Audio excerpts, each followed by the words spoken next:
Hallelujah, price lord. ಕರ್ತನಾದ ಯೇಸು ಕ್ರಿಸ್ತನ ನಾಮದಲ್ಲಿ ನಮ್ಮೆಲ್ಲ ಸಹೋದರ ಸಹೋದರಿಯನ್ನ ವಂದಿಸ್ತೇವೆ. ನೀವಿನ್ನೂ ವರ್ಡ್ ಆಫ್ ಟ್ರೂತ್ ಎಂಬ ಚಾನಲ್ನ ಮೊದಲನೇ ಬಾರಿಗೆ ವೀಕ್ಷಿಸುತ್ತಿರುವುದಾದರೆ ದಯವಿಟ್ಟು ಸಬ್ಸ್ಕ್ರೈಬ್ ಮಾಡ್ಕೊಳ್ಳಿ, ಲೈಕ್ ಮಾಡಿ, ಶೇರ್ ಮಾಡಿ, ಹಾಗೂ ನಿಮ್ಮ ಪ್ರಾರ್ಥನಾ ಮನವಿಗಳನ್ನು ನಮಗೆ ಕಮೆಂಟ್ ಮೂಲಕವಾಗಿ ತಿಳಿಸಿರಿ.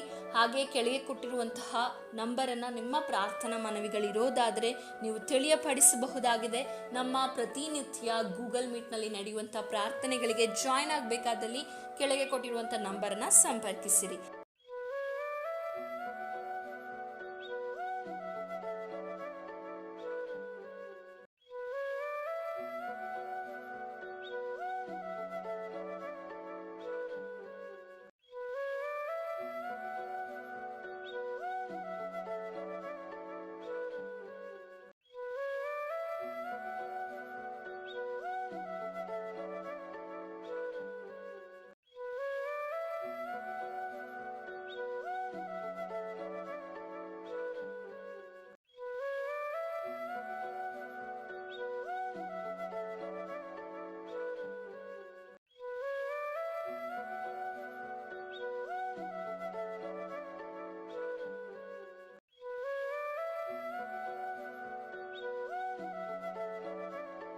Price the lord. ಕರ್ತನ ನಾಮಕ್ಕೆ ಮಹಿಮೆ ಉಂಟಾಗಲಿ. ಈ ಮೂಲಕ ನನ್ನ ಮಾತುಗಳನ್ನು ವೀಕ್ಷಿಸುತ್ತಿರುವಂಥ ನಿಮ್ಮೆಲ್ಲರಿಗೂ ಪ್ರಭುವಾದ ಯೇಸು ಕ್ರಿಸ್ತನ ನಾಮದಲ್ಲಿ ನನ್ನ ಸ್ನೇಹ ಪ್ರೀತಿ ವಂದನೆಗಳನ್ನು ತಿಳಿಸೋನಾಗಿದ್ದೇನೆ. ಪ್ರತಿದಿನ ದೇವರ ವಾಕ್ಯನ ಕೇಳುವುದರಲ್ಲಿ ನೀವೆಲ್ಲರೂ ತುಂಬ ಸಂತೋಷವಾಗಿ ದೇವರ ವಾಕ್ಯನ ಕೇಳುತ್ತಿದ್ದೀರೆಂಬುದಾಗಿ ನೆನೆಸಿ ನಾನು ದೇವರಿಗೆ ಕೃತಜ್ಞತೆ ಸ್ತುತಿಯನ್ನು ಸಲ್ಲಿಸೋನಾಗಿದ್ದೇನೆ. ಈ ದಿನವೂ ಕೂಡ ದೇವರು ತನ್ನ ವಾಕ್ಯದ ಮೂಲಕ ನಮ್ಮೊಂದಿಗೆ ಮಾತಾಡಲಿಕ್ಕಿದ್ದಾರೆ. ಮಾತಾಡುವ ಮಾತುಗಳು ದೇವರ ವಾಕ್ಯಗಳಾಗಿರುವುದರಿಂದ ಅದನ್ನು ಹೃದಯಪೂರ್ವಕವಾಗಿ ಸ್ವೀಕರಿಸಿ ಅದು ಹೇಗೆ ನಮ್ಮ ಜೀವಿತದಲ್ಲಿ ನಮ್ಮನ್ನು ನಡೆಸಬೇಕೆಂಬುದಾಗಿ ಬಯಸುತ್ತದೋ ಅದೇ ಪ್ರಕಾರ ನಡೆಸಲಿಕ್ಕಾಗಿ ನಮ್ಮನ್ನೇ ದೇವರ ಕರಗಳಲ್ಲಿ ಒಪ್ಪಿಸಿಕೊಡೋಣ. ಮುಂದಿರುವ ಸಮಯ ದೇವರು ನಮ್ಮೊಂದಿಗೆ ಮಾತಾಡಲಿಕ್ಕಾಗಿ ನಮ್ಮ ಕಣ್ಣುಗಳನ್ನು ಮುಚ್ಚೋಣ, ಪ್ರಾರ್ಥನೆ ಮಾಡೋಣ. ಪ್ರೀತಿ ಸ್ವರೂಪನಾದ ತಂದೆ, ಒಳ್ಳೆ ಸಮಯಕ್ಕಾಗಿ ಸ್ತೋತ್ರ. ಇದುವರೆಗಳ ಕಾಲ ದೇವರೇ ನಮ್ಮನ್ನು ಬಲಪಡಿಸಿದ ಆತನು, ಮುಂದೆಯೂ ನೀವೇ ಬಲಪಡಿಸಬೇಕು. ಪ್ರತಿದಿನ ನೀವು ನಮ್ಮನ್ನು ಕರ್ತನೆ ನಿನ್ನ ವಾಕ್ಯದ ಮೂಲಕ ಬಲಪಡಿಸಿದ ಹಾಗೆ ಈ ದಿನವೂ ಕೂಡ ನಿನ್ನ ವಾಕ್ಯದ ಮೂಲಕ ನಮ್ಮನ್ನು ಬಲಪಡಿಸಿರಿ. ಪ್ರತಿ ಗಳಿಗೆಯಲ್ಲೂ ನಿನ್ನ ವಾಕ್ಯ ನಮಗೆ ಜೀವವಾಗಿಯೂ ನಮಗೆ ಬಲವಾಗಿಯೂ ನಮಗೆ ಧೈರ್ಯವಾಗಿಯೂ ನಮ್ಮನ್ನು ಮುನ್ನಡೆಸುವಂಥದ್ದಾಗಿದೆ. ಈ ದಿನವೂ ಕೂಡ ನಿನ್ನ ವಾಕ್ಯ ಅದೇ ಪ್ರಕಾರ ನಮ್ಮನ್ನು ಮುನ್ನಡೆಸಲೆಂಬುದಾಗಿ ನಿನ್ನ ಕರಗಳಲ್ಲಿ ಒಪ್ಪಿಸ್ತೇನೆ. ಎಲ್ಲ ಘನತೆ ಮಹಿಮೆ ನಿನಗೆ, ಯೇಸುವಿನ ನಾಮದಲ್ಲಿ ತಂದೆಯೇ, ಆಮೇನ್. ಈ ದಿನದ ವಾಕ್ಯ ಸಂದೇಶದ ವಿಷಯ ಏನಾಗಿದೆ ಎಂಬುದಾಗಿ ನಾವು ನೋಡೋದಾದರೆ, ದೇವರಾತ್ಮನಿಂದ ನಡೆಸಲ್ಪಡುವುದು ಹೇಗೆ, ದೇವರಾತ್ಮನಿಂದ ನಡೆಸಲ್ಪಡುವುದು ಹೇಗೆ ಎಂಬುದಾಗಿರುವ ವಿಷಯದ ಕುರಿತು ನಾವು ಧ್ಯಾನ ಮಾಡಿಕೊಳ್ಳೋಣ. ಪ್ರತಿ ಒಂದು ವ್ಯಕ್ತಿ ಯೇಸು ಸ್ವಾಮಿಯನ್ನು ಸ್ವೀಕರಿಸಿದ ನಂತರ ತನ್ನನ್ನು ತಾನು ನಡೆಸಿಕೊಳ್ಳಬೇಕಾದದ್ದು ದೇವರಾತ್ಮನಿಂದ, ತಾನು ನಡೆಯಲ್ಪಡಬೇಕಾದದ್ದು ದೇವರಾತ್ಮನಿಂದ. ಕಾರಣ, ಒಂದು ವ್ಯಕ್ತಿ ಮಾನಸಾಂತರ ಪಟ್ಟು ತಾನೊಬ್ಬ ಪಾಪಿ ಎಂಬುದಾಗಿ ಅರಿತುಕೊಂಡು ಮನ ತಿರುಗಿ ತನ್ನ ಆ ಪಾಪವನ್ನು ಅರಕೆ ಮಾಡಿ ದೇವರ ಬಳಿಯಲ್ಲಿ ಒಪ್ಪಿಸಿ ಬಿಟ್ಟು ಮತ್ತೆ ದೇವರ ಸಮ್ಮುಖದಲ್ಲಿ ಮಾನಸಾಂತರ ನಂತರ ದೇವರು ಕೊಟ್ಟಿರುವಂಥ ದೀಕ್ಷಾಸ್ಥಾನವನ್ನು ಹೊಂದಿಕೊಂಡ ನಂತರವಾಗಿ, ದೀಕ್ಷಾಸ್ಥಾನ ಆದ ನಂತರ ಆತನಿಗೆ ದೇವರು ತನ್ನ ಆತ್ಮನನ್ನು ದಾನವಾಗಿ ಕೊಡುವಂಥವರಾಗಿದ್ದಾರೆ. ಅಂದರೆ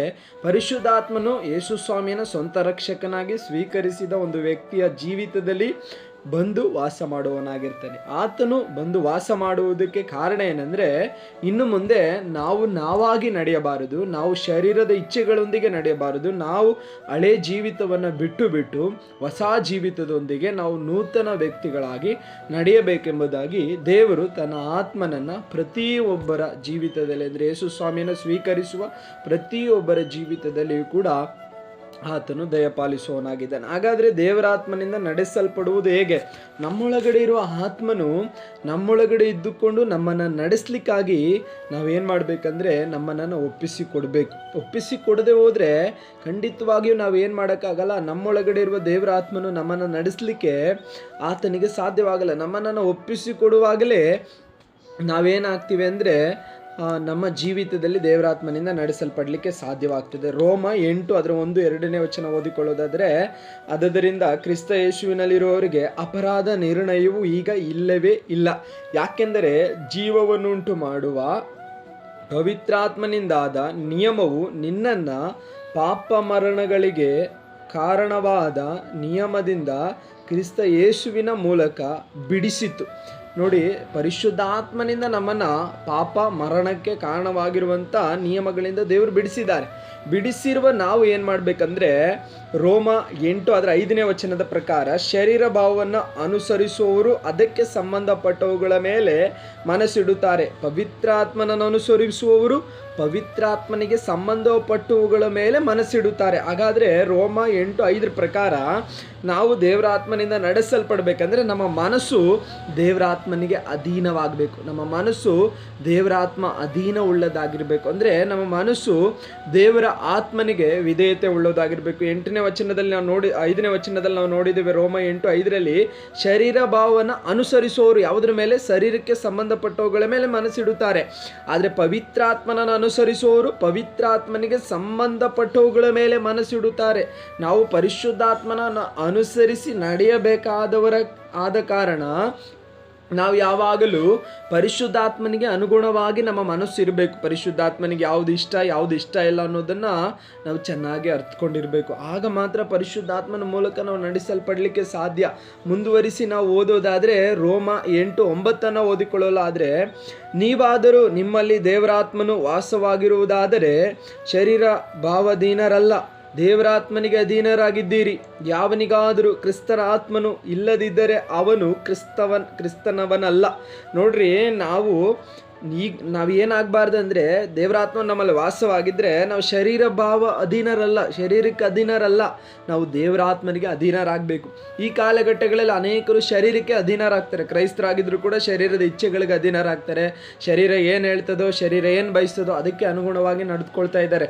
ಆದರೆ ನಾವು ನಿಜವಾಗಿಯೂ ಕ್ರಿಸ್ತನು ನಮ್ಮೊಳಗಡೆ ಇದ್ದರೆ ನಾವು ಶರೀರ ಅಧೀನರಲ್ಲ, ದೇವರಾತ್ಮನಿಗೆ ಅಧೀನರು.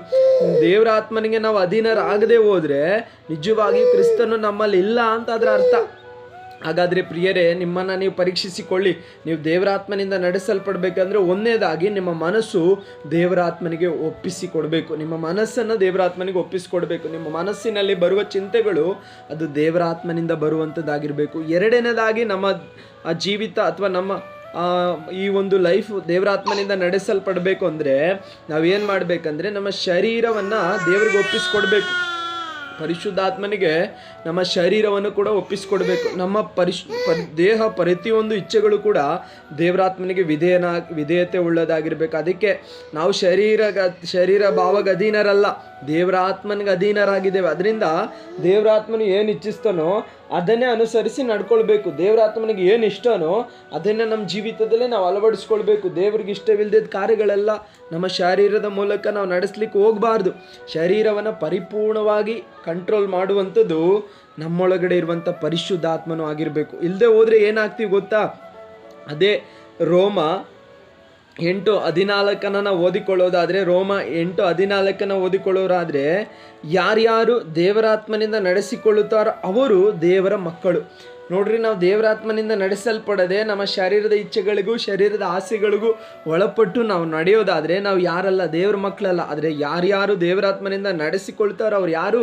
ದೇವರ ಮಕ್ಕಳು. ನಾವು ನಮ್ಮನ್ನು ದೇವರಾತ್ಮನಿಂದ ನಡೆಸಲ್ಪಟ್ರೇ ನಾವು ದೇವರ ಮಕ್ಕಳು ಎಂಬುದಾಗಿ ಗುರುತಿಸಲ್ಪಡಲಿಕ್ಕೆ ಸಾಧ್ಯ. ನಮ್ಮೊಳಗಡೆ ಇದ್ದು ದೇವರಾತ್ಮನು ನಮ್ಮನ್ನು ಎಚ್ಚರಿಸಬೇಕು, ದೇವರಾತ್ಮ ನಮ್ಮನ್ನು ಕ್ರಮಪಡಿಸಬೇಕು, ದೇವರಾತ್ಮನು ನಮ್ಮನ್ನು ಸರಿಯಾದ ಮಾರ್ಗದಲ್ಲಿ ನಡೆಸಬೇಕು. ಹೇಗೆ ದೇವರಾತ್ಮನಿಂದ ನಡೆಸಲ್ಪಡುವುದು ಅಂದರೆ ಒಂದನೇದಾಗಿ ನಮ್ಮ ಮನಸ್ಸನ್ನು ದೇವರಾತ್ಮನಿಗೆ ಒಪ್ಪಿಸುವುದರ ಮೂಲಕ. ನಮ್ಮ ಮನಸ್ಸಿನಲ್ಲಿ ಬರುವ ಎಲ್ಲ ಚಿಂತೆಗಳನ್ನು ಆತನು ನಮ್ಮಲ್ಲಿ ಕಂಟ್ರೋಲ್ ಮಾಡಬೇಕು. ಯಾರು? ಪರಿಶುದ್ಧಾತ್ಮನು ಕಂಟ್ರೋಲ್ ಮಾಡಬೇಕು. ಬೇಡದೇ ಇರುವಂಥ ಚಿಂತೆಗಳು ಬಂದಾಗ ಅದನ್ನು ನಮ್ಮಿಂದ ಡಿಲೀಟ್ ಮಾಡಾಕಬೇಕು, ನಮ್ಮಿಂದ ತೆಗೆದುಹಾಕಬೇಕು. ಎರಡನೇದಾಗಿ ನಮ್ಮ ಶರೀರವನ್ನು ದೇವರಿಗೆ ಪರಿಶುದ್ಧಾತ್ಮನಿಗೆ ಒಪ್ಪಿಸುವುದರ ಮೂಲಕ ನಮ್ಮ ಶರೀರದ ಎಲ್ಲ ಇಚ್ಛೆಗಳನ್ನು ದೇವರಾತ್ಮನ ಮೂಲಕ ನಾವು ನಾಶ ಮಾಡಬೇಕು. ಅದಕ್ಕೆ ಕೀರ್ತನೆಗಾರನು 143ನೇ ಕೀರ್ತನೆ 10ನೇ ವಚನದಲ್ಲಿ ಒಂದು ಪ್ರಾರ್ಥನೆಯನ್ನೇ ಹೀಗೆ ಮಾಡ್ತಾನೆ. ಏನಂದರೆ, ದೇವರೇ, ನಿನ್ನ ಚಿತ್ತದಂತೆ ನಡೆದುಕೊಳ್ಳುವುದನ್ನು ನನಗೆ ಕಲಿಸು.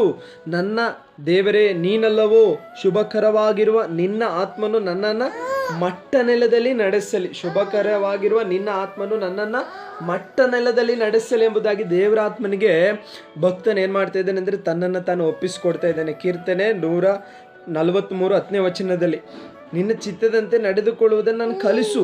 ನನ್ನ ದೇವರು ನೀನಲ್ವೋ ಶುಭಕರವಾಗಿರುವ ನಿನ್ನ ಆತ್ಮನು ನನ್ನನ್ನು ಮಟ್ಟ ನೆಲದಲ್ಲಿ ನಡೆಸಲಿ. ಅಂದರೆ ದೇವರಾತ್ಮನೇ ನಮ್ಮನ್ನು ಸರಿಯಾದ ಮಾರ್ಗದಲ್ಲಿ ನಡೆಸಲಿಕ್ಕೆ ಸಾಧ್ಯ. ಅಂದರೆ ತನ್ನ ಚಿತ್ತ, ದೇವ್ರ ಚಿತ್ತ ಏನು, ದೇವ್ರ ಚಿತ್ತದ ಮಾರ್ಗ ಯಾವುದು, ಯಾವ ರೀತಿ ನಾವು ದೇವ್ರ ಚಿತ್ತಕ್ಕೆ ವಿಧೇಯರಾಗಬೇಕು ಅನ್ನೋದನ್ನು ಪ್ರತಿಯೊಂದು ವಿಷಯಗಳಲ್ಲೂ ಕೂಡ ದೇವರ ಆತ್ಮನು ನಮ್ಮನ್ನು ಏನು ಮಾಡ್ತಾನೆ ಅಂದರೆ ಮಾರ್ಗದರ್ಶಿಸ್ತಾನೆ. ಆತ್ಮನು ನಮ್ಮನ್ನು ನಡೆಸಲ್ಪಡುವಾಗ ಅನೇಕ ಕಾರ್ಯಗಳನ್ನು ನಾವು ಜಯವಾಗಿ ಕಾಣಲಿಕ್ಕೆ ಸಾಧ್ಯವಾಗ್ತದೆ. ಅನೇಕ ವಿಷಯಗಳನ್ನು ಸುಲಭವಾಗಿ ಆ ಕರ್ತನ ಮಾರ್ಗಗಳನ್ನು ಅರಿತುಕೊಳ್ಳಿಕ್ಕೆ ಸಾಧ್ಯವಾಗ್ತದೆ. ನೋಡ್ರಿ, ಈ ಲೋಕದಲ್ಲಿ ಬರುವ ಎಲ್ಲ ಒಂದು ಎದುರಾಳಿಯ ಒಂದಿಗೆ ಜಯಿಸಲಿಕ್ಕೆ ಅಥವಾ ಶತ್ರುಗಳೊಂದಿಗೆ ಜಯಿಸಲಿಕ್ಕೆ ನಮಗೆ ದೇವರಾತ್ಮನ ಆ ಸಹಾಯ ಬೇಕು. ದೇವರಾತ್ಮನ ಸಹಾಯ ಇದ್ರೇನೆ ನಾವು ದೇವರಾತ್ಮನ ಮೂಲಕವಾಗಿ ನಮ್ಮ ಶರೀರದ ಇಚ್ಛೆಗಳನ್ನು ನಾಶ ಮಾಡ್ಬೋದು, ನಮಗೆ ಶತ್ರು ತಂದಾಕುವಂತೆ ಎಲ್ಲ ಹೋರಾಟಗಳನ್ನು ಜಯಿಸ್ಬೋದು.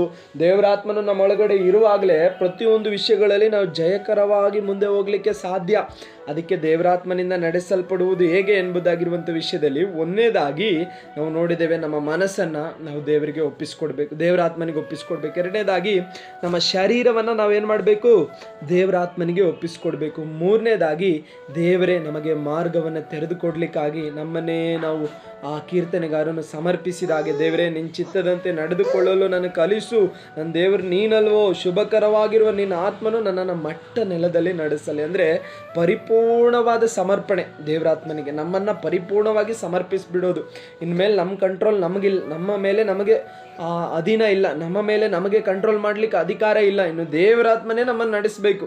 ದೇವರಾತ್ಮನ ಎಲ್ಲಿಗೆ ಹೋಗು ಅಂದ್ರೆ ಅಲ್ಲಿಗೆ ಹೋಗಬೇಕು. ಪೌಲನನ್ನ ಕೆಲವೊಂದು ಸ್ಥಳಕ್ಕೆ ಹೋಗಬಾರ್ದೆಂಬುದಾಗಿ ದೇವರಾತ್ಮನು ತಡೆದನು. ಕೆಲವೊಂದು ಸ್ಥಳಕ್ಕೆ ಹೋಗ್ಲಿಕ್ಕಾಗಿ ದೇವರಾತ್ಮನೇ ಪೌಲನನ್ನು ನಡೆಸಿದ್ದನ್ನು ನಾವು ನೋಡ್ತೇವೆ. ಹಾಗಾದರೆ ಪ್ರಿಯರೇ, ಪರಿಪೂರ್ಣವಾಗಿ ನಮ್ಮನ್ನು ದೇವರಾತ್ಮನಿಗೆ ನಾವು ಸಮರ್ಪಿಸಲ್ಪಡುವಾಗ ನಾವು ದೇವರಾತ್ಮನಿಂದ ನಡೆಸಲ್ಪಡ್ಬೋದು. ಒಂದನೇದಾಗಿ ನಮ್ಮ ಮನಸ್ಸು, ಎರಡನೇದಾಗಿ ನಮ್ಮ ಶರೀರ, ಪರಿಪೂರ್ಣವಾದ ಹತೋಟಿ ನಮ್ಮನ್ನು ದೇವರಾತ್ಮನಿಗೆ ಒಪ್ಪಿಸಿಕೊಡುವಾಗ ನಾವು ಖಂಡಿತವಾಗಿಯೂ ದೇವರಾತ್ಮನಿಂದ ನಡೆಸಲ್ಪಡಲಿಕ್ಕೆ ಸಾಧ್ಯವಾಗ್ತದೆ. ಅಂದಿನ ಭಕ್ತರೆಲ್ಲ ದೇವರಾತ್ಮನಿಂದ ನಡೆಸಲ್ಪಟ್ಟರು, ದೇವರಾತ್ಮನಿಂದ ತುಂಬಲ್ಪಟ್ಟರು, ದೇವರಾತ್ಮನಿಂದ ತುಂಬಲ್ಪಟ್ಟವರಾಗಿ ಎಲ್ಲ ವಿಷಯಗಳಲ್ಲಿ ಜಯವನ್ನು ಕಂಡುಕೊಂಡರು. ನಾವು ಕೂಡ ಹಾಗೆಯೇ ದೇವರಾತ್ಮನಿಂದ ತುಂಬಲ್ಪಟ್ಟು ನಮ್ಮ ಜೀವಿತದಲ್ಲಿ ಬರುವ ಎಲ್ಲ ಬಲಹೀನತೆಗಳ ಮಧ್ಯದಲ್ಲಿ ಒಂದು ಜಯವನ್ನು ಹೊಂದಿಕೊಳ್ಳಲಿಕ್ಕೆ ದೇವರಾತ್ಮನಿಂದ ನಡೆಸಲ್ಪಡೋಣ.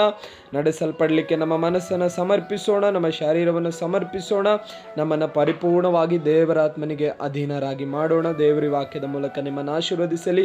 ಇರುವ ಸ್ಥಳಗಳಲ್ಲಿ ಕಣ್ಣುಗಳನ್ನು ಮುಚ್ಚಿ ನನ್ನೊಂದಿಗೆ ಪ್ರಾರ್ಥಿಸ್ತೀರಾ? ದೇವರಾತ್ಮನೇ, ನಿನ್ನನ್ನು ನಡೆಸಪ್ಪ, ನಿನ್ನ ಆತ್ಮನಿಂದ ನಡೆಸಲ್ಪಡುವುದು ಹೇಗೆ ಎಂಬುದಾಗಿರುವ ವಿಷಯದ ಕುರಿತು ಧ್ಯಾನಿಸುವಾಗ ದೇವರು ಯಾರ್ಯಾರು ದೇವರಾತ್ಮನಿಂದ ನಡೆಸಲ್ಪಡುತ್ತಾರೋ ಅವರೇ ದೇವರ ಮಕ್ಕಳು ಎಂಬುದಾಗಿ ನಿನ್ನ ವಚನದಲ್ಲಿ ನಾವು ಕಂಡಿದ್ದೇವೆ. ಕರ್ತನೆ ರೋಮ 8:14 ಸ್ವಾಮಿ, ಹಾಗೆ ನಿನ್ನ ಆತ್ಮನಿಂದ ನಡೆಸಲ್ಪಡಲಿಕ್ಕೆ ಬೇಕಾದ ಕೃಪೆಯನ್ನು ನಮಗೆ ಅನುಗ್ರಹಿಸಿರಿ ಎಂಬುದಾಗಿ ನಾವು ಪ್ರಾರ್ಥನೆ ಮಾಡ್ತೇವೆ. ಸ್ವಾಮಿ, ನಿನ್ನ ಕರೆಗಳಲ್ಲಿ ಪರಿಪೂರ್ಣವಾಗಿ ನಮ್ಮನ್ನೇ ಒಪ್ಪಿಸಿಕೊಡ್ತೇವೆ.